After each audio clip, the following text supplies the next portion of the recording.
Once upon a time, in a peaceful village surrounded by rivers and hills, there lived a man named Chief Amadi. He had many possessions: cattle, farmland, and a large compound. But what he valued most was his daughter, his beautiful daughter, Adako. Her beauty was the talk of the town. Her eyes shone like polished amber, her hair cascaded like midnight silk, and her smile could warm the coldest of hearts. As Adako grew older, men from all walks of life came seeking her hand in marriage. Farmers, hunters, and fishermen would approach her father with gifts, promises, and songs, hoping to win his favor, but Chief Amadi refused them all. None of these men is worthy of my daughter, he would declare.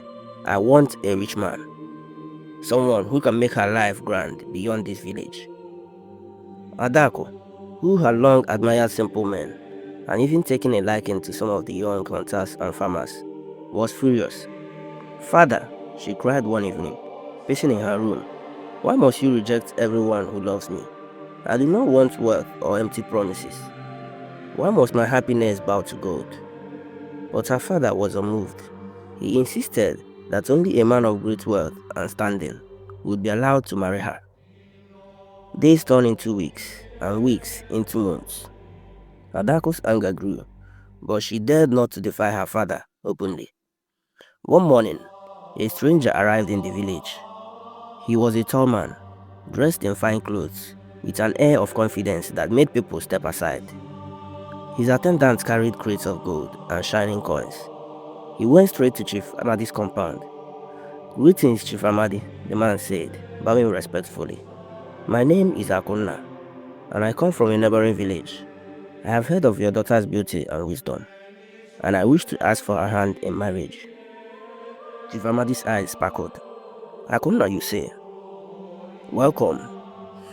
And what do you offer that is worthy of my daughter's hand? Akunna opened the chest and revealed gold coins, fine clothes, and carved ornaments. I bring gifts for your family, he said. Gold, silver, and wealth that will honor your name. I humbly ask that you allow me to marry Adako. Chief Amadi rubbed his hands together. This is indeed what I've been waiting for, he said to himself. Adako, prepare yourself. You will marry Akunna. Adako, hearing these words, felt her blood boil. Father, no, she protested, stamping her feet. I do not know this man. I will not marry him. But her father shook his head sternly. Adako, enough of this. I am your father, and I know what's best for you. Torn between her father's authority and her own wishes, Adako had no option but to agree. Preparations for the marriage began immediately. Akunna returned with his entourage, bringing drinks, fowls, and all the ingredients for a grand traditional wedding. The village square was decorated with palm fronds and colorful fabrics. Drums beat, women sang, and children danced. The elders performed the rituals, the pouring of libations, the tying of hands, the sharing of drinks between families, and the giving of gifts. After the wedding, Adaku said goodbye to everyone in her father's village. Tears and blessings were cast upon her as she stepped onto the horse with Akona and his attendants. They rode through the morning sun, through the path that led to the neighboring village, but deeper into the thick bushes and forests. Adaku felt a flicker of unease. Why are we going through the forest path instead of a normal path? She wondered, but she kept silent, knowing there was no use in asking. The horses moved steadily, their hooves cracking twigs underfoot as birds scattered overhead. Hours later, the forest opened into a hidden valley, and Adako's eyes widened with astonishment. Before her lay a village more beautiful than anything she had ever seen.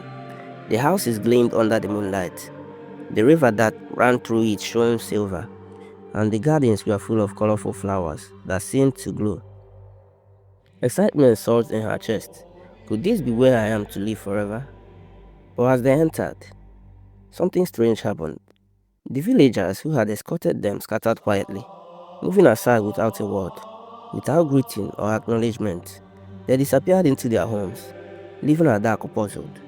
How can they all live without speaking? She wondered.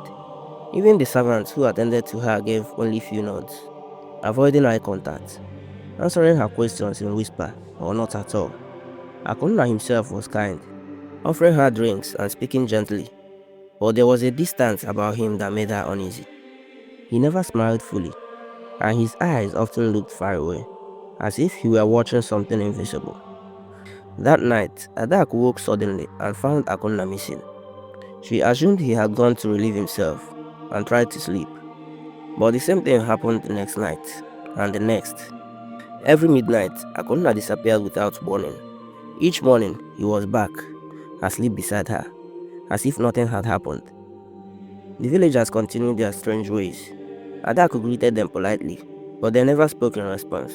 They bowed and moved silently. Even the servants avoided her gaze, and if she asked questions, they would whisper only a few words before hurrying away. Adaku tried to speak to Akunna about it, but he never gave clear answers. "Do not worry about them," he would say softly. "All is as it should be." His words reassured nothing though, and each day her confusion and fear grew. And one night, while Adako slept uneasily, she was awoken by a soft sound, a footstep, faint but deliberate. She opened her eyes and saw Akonna sleeping quietly out the door, as he had done every night. Her heart pounded, and this time, curiosity overpowered fear.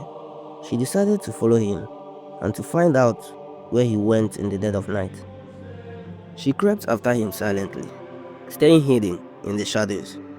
He walked swiftly through the village and into the dense forest. Every crack of a branch under her feet made her gasp, and every rustle of leaves made her freeze. She clutched her wrapper tightly and forced herself to continue deeper and deeper into the dark woods. Finally, Akuna stopped before a cave hidden among the thick vines and rocks. Adako's breath caught in her throat. What could he be doing here? She whispered to herself. She watched him enter, and for a long moment, her fear rooted her to the spot. Then, gathering courage, she decided to follow him inside. The cave was cold and damp, shadows stretching along the walls. As she moved further in, her eyes adjusted, and she froze in horror. On the floor before her lay a group of unconscious women, their faces pale and eyes closed. Some were chained lightly, others sprawled helplessly. And then she saw it, a massive snake, the size of a human, slithering slowly towards the women. Its scales shimmered in the dim torchlight, and its fangs gleamed like white knives. Adako's heart hammered. Terror gripped her throat. She could barely breathe, and her legs shook as the snake's eyes fixed on the women. She turned and fled immediately, stumbling and tripping over the uneven stones. She did not stop running until she ran out of the forest, and then back at the edge of the village.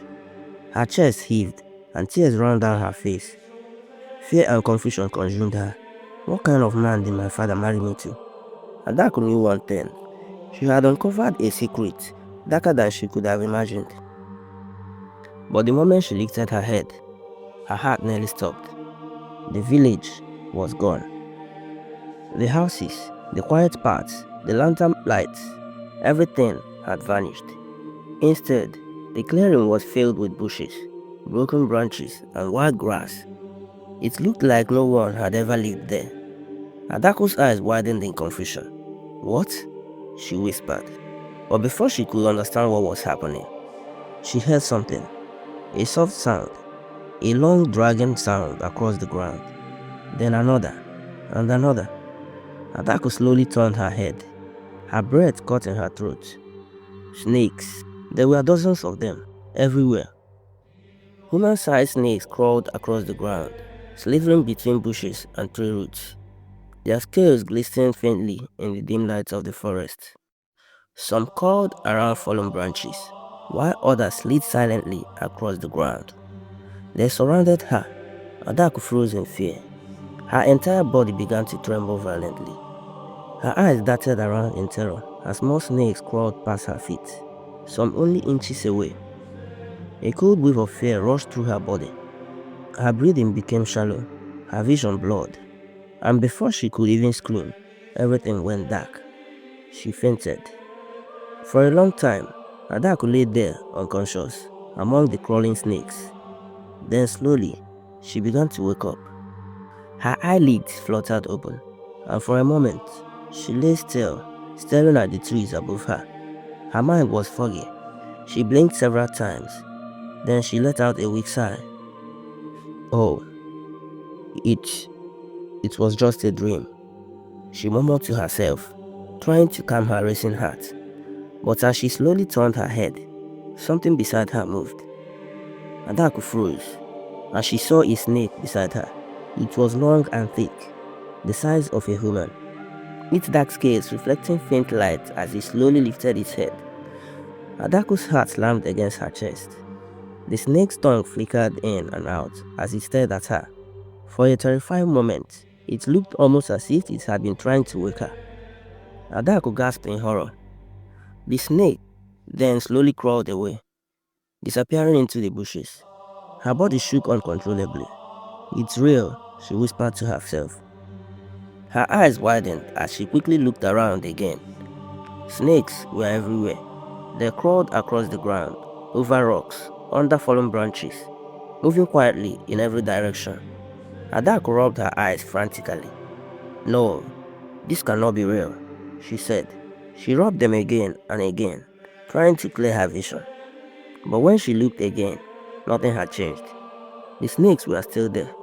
Confusion flooded her mind. "How is this possible?" she whispered. "The village. I just came from the village. Where is it?" Her eyes searched the clearing desperately. Had she passed the village? Was she lost, or was she hallucinating? Her thoughts raced wildly. Then suddenly, she realized something strange. None of the snakes were attacking her. They crawled past her. Some even brushed close to her feet. But none of them tried to bite her. Her heart pounded harder. She wanted to run. Every instinct in her body screamed at her to run.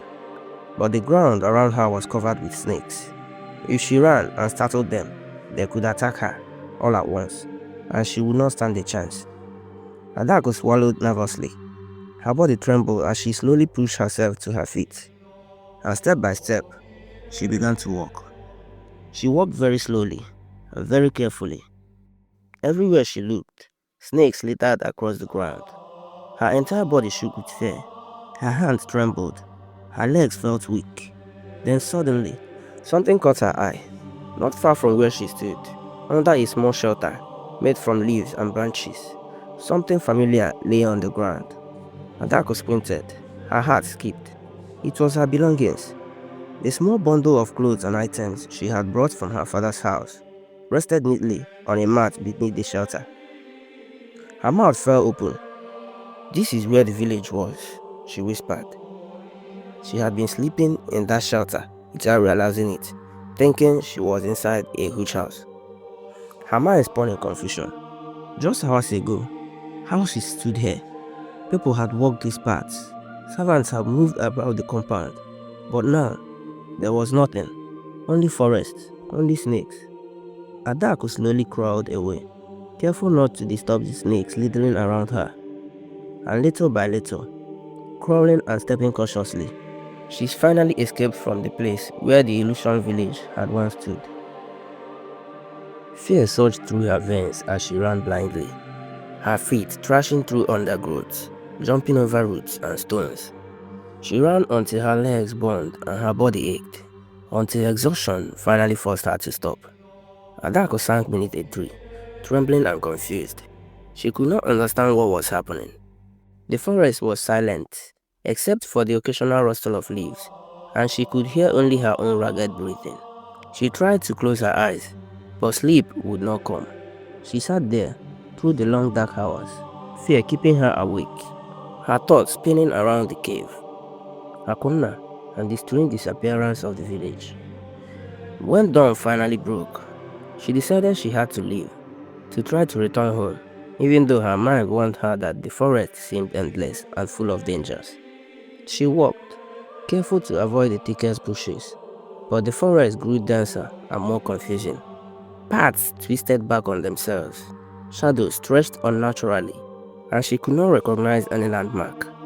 Her panic returned. stronger than before. Then, something made her freeze in place. Through the trees ahead, she recognized a familiar shape, the mouth of the cave where she had seen Akonna the night before. Her stomach tightened with fear. The memory of the massive snake, the unconscious women, and the darkness of the cave surged into her mind. She realized with a shiver that she had unintentionally walked close to it again. Her legs trembled, and her heart stuttered violently. She wanted to run, but even stepping backwards seemed impossible. The forest seemed to stretch endlessly behind her. Adako stood frozen at the mouth of the cave, her heart pounding violently against her chest. The forest around her was silent except for the faint whisper of the wind through the trees. She had already begun to turn away, too frightened to go inside, when suddenly she heard a weak cry. It was soft, almost like someone who no longer had the strength to scream. Adako's breath caught in her throat. She listened carefully. Again, a faint cry echoed from deep inside the cave. Her body trembled with fear. Every instinct in her told her to run away and never look back. The cave was dark, cold, and smelled of damp earth and something foul. But the cry sounded like a human voice, a woman's voice. Adako swallowed hard. No, I can't leave them, she whispered to herself. Gathering what little courage she had left, she slowly stepped into the cave. Each step echoed loudly against the stone walls. The deeper she went, the darker it became. The air grew colder, and the smell became stronger. Her eyes slowly adjusted to the dim light that slipped through cracks in the cave roof. Then she saw them. 5 women. They were lying weakly on the rocky floor of the cave.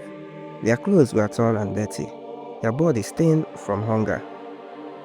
Some of them looked too weak to even sit up. When they saw Adako, their tired eyes widened with shock. One of them struggled to speak. Please, help us. Adako then rushed forward immediately. Oh my goodness, what happened to you people? She asked in panic. The women tried to sit up, but they were too weak.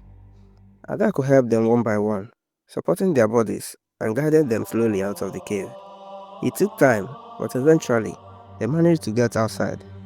Fresh air filled their lungs. One of the women looked at Adako carefully. You must be the new one, she said weakly. Adako frowned.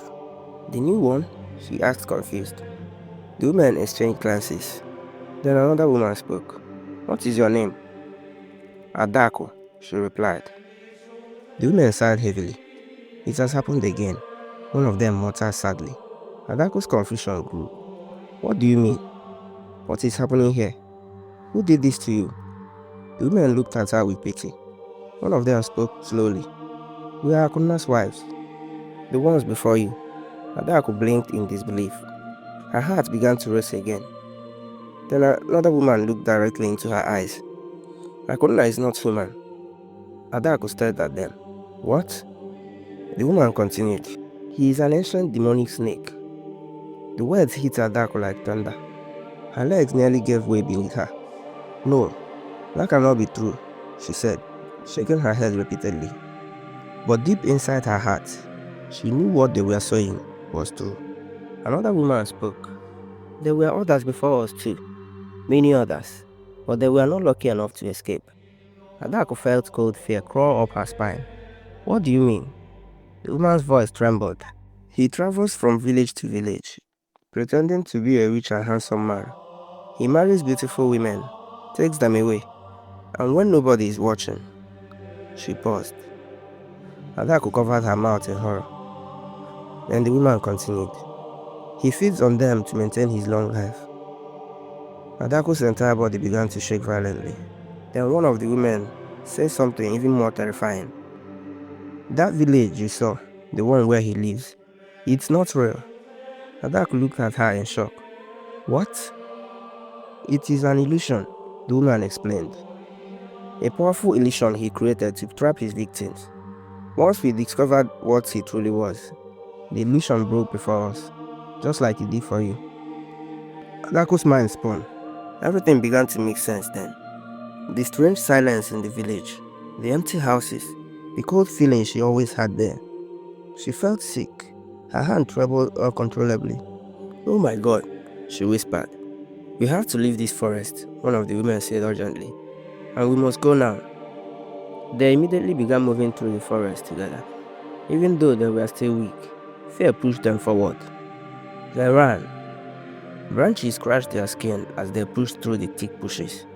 Hours passed. The sun slowly disappeared, and darkness covered the forest. By midnight, the forest had become terrifying. Unknown sounds echoed everywhere. Then suddenly, a terrifying hiss echoed through the trees. The women froze. "Hakuna," one of them whispered in fear. Somewhere deep in the forest, something large moved between the trees. He had discovered their escape, and he was hunting them. The women began running again with all the strength they had left. Behind them, loud hissing sounds filled the forest. Snakes, dozens of them. They slithered through the grass, chasing after the women like living shadows. The women screamed and ran faster. All night they ran, through thick bushes, across small streams, over fallen trees, but the snakes continued pursuing them. Adaku's legs felt like they would collapse at any moment, but she refused to stop. Finally, as the first light of morning appeared in the sky, they burst out of the forest. The moment they crossed the forest boundary, the snakes suddenly stopped. They hissed angrily, but refused to move further. One by one, they slithered back into the forest. The women collapsed on the ground, breathing heavily. They were finally safe. But at the same moment, far away, Hakuna had already begun his next plan. He traveled quickly to Adako's village and arrived early in the morning. He went straight to Adako's father's compound. The old man was surprised to see him. "My son-in-law, what brings you here? Where is my daughter?" he asked happily. Hakuna lowered his head slightly and spoke calmly. "Adako is not feeling well.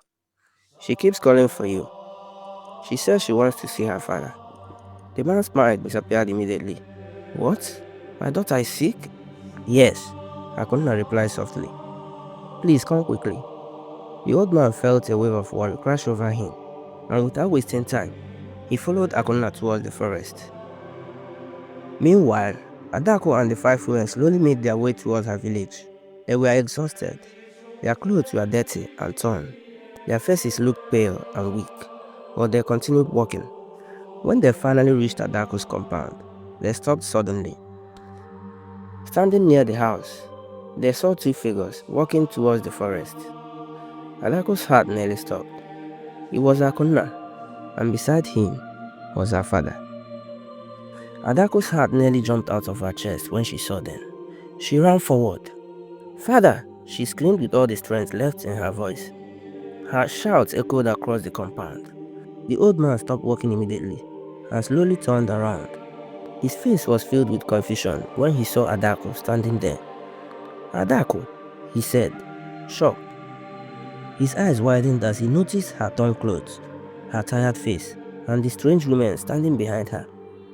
"My daughter, what happened to you?" But before he could take another step forward, Akuna slowly turned his head.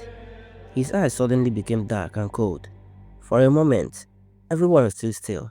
Then something terrible happened. Akuna's body began to twist unnaturally. His bones cracked loudly as his form changed. His skin darkened and stretched as his body grew longer and longer. And within seconds, the handsome man was gone, and in his place was a massive snake. The creature was huge, its thick body coiling across the ground like a living rope. Its scales shimmered under the sunlight, and its eyes glowed with anger. Before anyone could react, the giant snake lunged forward and wrapped its powerful body around Adako's father. The old man screamed in terror. "Help! Help me! Father!" Adako cried out in horror. Her scream echoed through the village, and within seconds, people began rushing out of their houses. "What is happening?" one villager said. Men, women, and children gathered quickly. When they saw the enormous snake wrapped around the old man, panic exploded everywhere. The village youths reacted immediately. "Get weapons," one of them shouted. Young men ran back into their houses and returned with cutlasses, sticks, hoes, and spears. The village warriors also rushed forward with their weapons. "Don't let it escape," someone yelled. The snake hissed loudly, tightening its grip around the old man, but the villagers were already charging. One warrior swung his cutlass fiercely. Another stabbed at the snake with a spear. The creature hissed violently and loosened its grip as the attacks rained down on it. Adako's father fell to the ground and quickly crawled away. The warriors continued attacking, surrounding the giant snake from every direction. But suddenly, the snake moved with terrifying speed. It twisted its body and shot across the ground like lightning, rushing toward the forest. After it, the warriors shouted.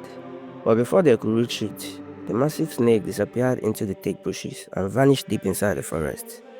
The villagers stood there, breathing heavily. Everyone was shaking. Slowly, the crowd turned toward Adako and the five strange women beside her. What just happened? One elder asked. Adako stepped forward.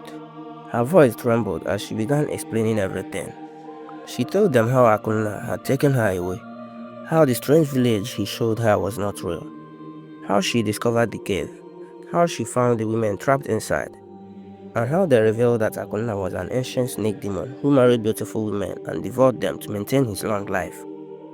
The villagers listened in complete silence. Shock spread across their faces. When Adako finished, one of the elders spoke with anger. That evil creature must never return here. The village warriors immediately prepared themselves. We must hunt it down, one of them said. The men gathered their weapons, cutlasses, spears, and strong sticks, and marched towards the forest. They searched for hours. They walked deep into the forest, carefully watching every bush and every tree. But Akonna was nowhere to be found. It was as if he had vanished completely. Finally, as the sun began to set, the warriors returned to the village. Even though they could not find him, everyone knew one thing. Akuna would never dare return to that village again. Adako's father sat quietly that evening, still shaken by everything that had happened. He looked at his daughter with deep regret. I nearly gave you to death because of my greed. Adako held his hand gently. It was not your fault, father, she said.